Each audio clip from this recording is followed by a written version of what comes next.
Hi, welcome to my new series titled Why We Can't Have Nice Things. On this episode, architecture. After the First World War ended, soldiers coming back to Germany instead of settling back down in their home villages were quite taken with the cities and the many opportunities the new industrial economy gave, such as a factory job, a job at a factory, and a machine operator in a factory. Only problem was Berlin's population in 1910 was 3.7 million, which doesn't sound like that much, but it was quite a jump from 100 years ago when it was only around 250,000. So most of the housing this new population was crammed into was built 50 years prior, as war had essentially halted the construction of new homes. In fact, in 1918, less than 50 new buildings were finished. Therefore, the government made housing a priority. They wouldn't just be building new homes, they would be building an entirely new way of life for the working class. By the end of the Weimar period, which lasted around 13 years, 2.5 million homes were built,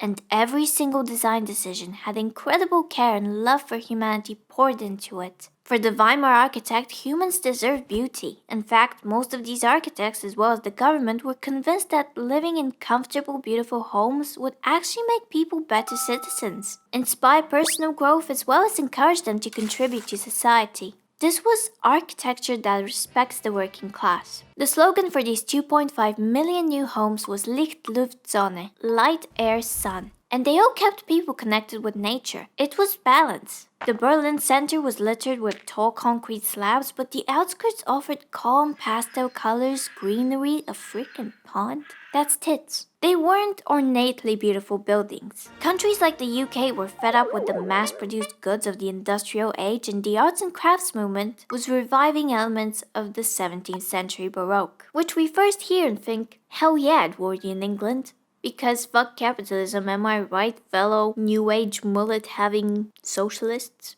on TikTok? However, this movement that rejected mass-produced goods did not benefit or even reach the everyday man. The terraced council homes post-World War I were cheaply made with the one goal of being a box with a roof that goes on forever and has essentially no character. Meanwhile, the Weimar blocks were a whole new era type of beautiful. Their aesthetics didn't reference previous movements. Countries obsessed with the past were stuck with the same pseudo-aristocracy swag, while the Weimar Republic wasn't extravagant by any means, but it was progress. Currently, we might look at some buildings from this period and think, well, that's literally 90% of buildings in my city. But if you look at pictures of the time, the people must have been in awe. These were the first, and these buildings proved to be the high standard for the next 100 years. Who were these dreamers that we can thank for literally every aspect of modern-day comforts that we take for granted, like malls, kitchens, and homes that don't remind you that you're a lower-class poor piece of shit? Let me introduce you to this hippie, Bruno Taut. He held the belief that war must lead to disaster because everything has to entirely collapse and be renewed.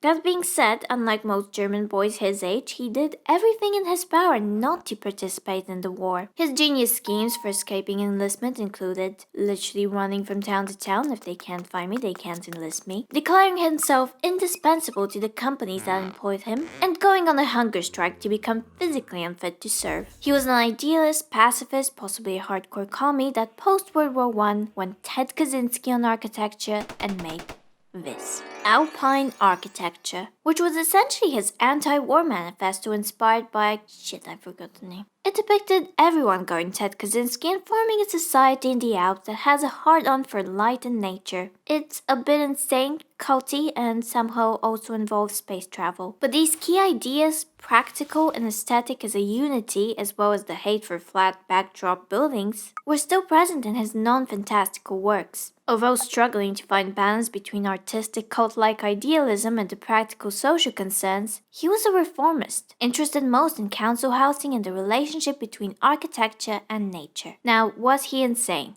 Probably. He even made a rhyme to go along with his idea of utopian architecture. I will read you a translated quote from it. "Colored glass destroys hatred. Glass brings us the new time. Bricks only make us sorry."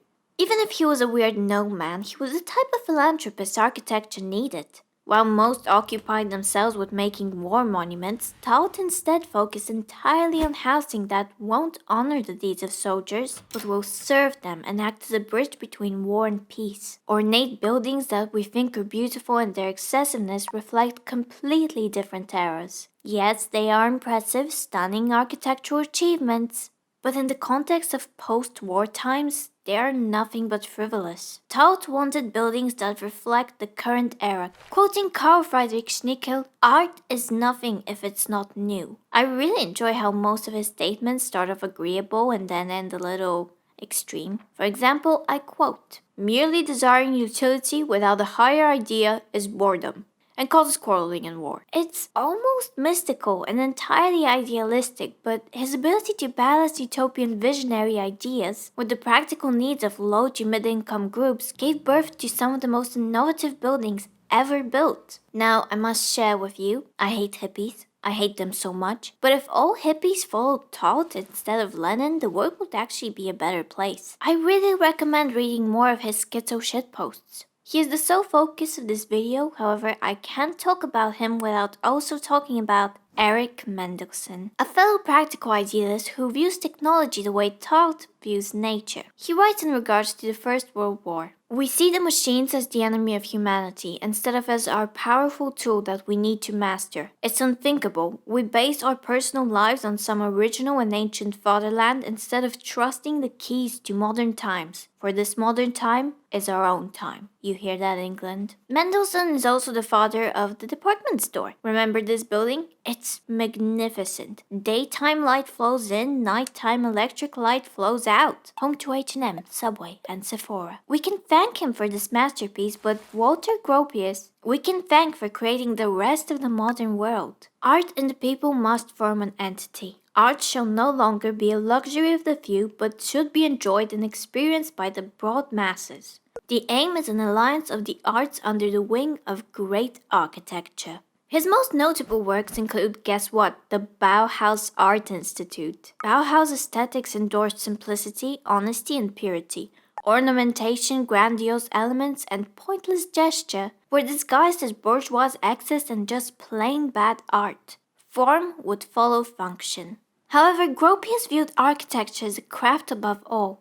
I would like to show you this building he designed. It's more a statement than a building, really. A tall glass giant casting shadow over the old Beaux-Arts station. This is the future. Until this was the future.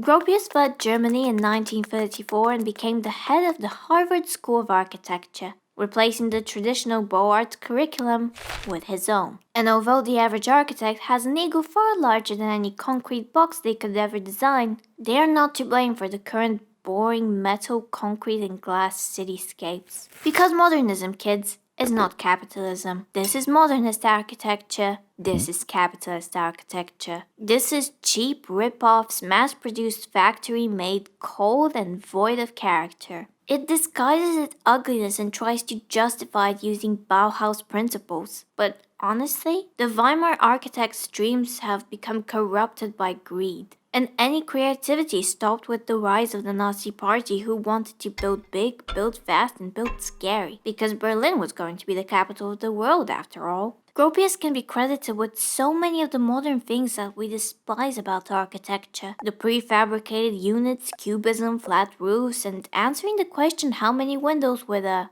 yes. It's really the copy and pasting of concrete that ruined everything. Using the same design lowers the cost and theoretically fosters a collective nature in people. But the depressing Soviet Panelki, the uninteresting UK Addison homes that look like out-of-place cottages, and American suburban hell prefabs only foster one thing in my eyes, and that's pure, disheartening boredom. Architecture that was once salvation for the lower classes is now weaponized by capitalism. I live in London, unfortunately, where once charming bodegas are now vape shops, once council homes are now privately owned and incredibly expensive. If you think London architecture is beautiful, You're a tourist visiting Zone 1 or an investor keeping their properties empty on purpose, waiting for prices to rise up even further. The contract for my current place ends in September and the landlord wants to raise the rent to £2,000. This is a shitty one-bedroom, near gentrified-ass Camden, unfurnished landlord special over rotting wood-ass bills or council tax not included, no pets allowed. Like hell I'm letting my pet live here. But it's been 100 years now and I'm predicting a new wave of architects who are inspired and...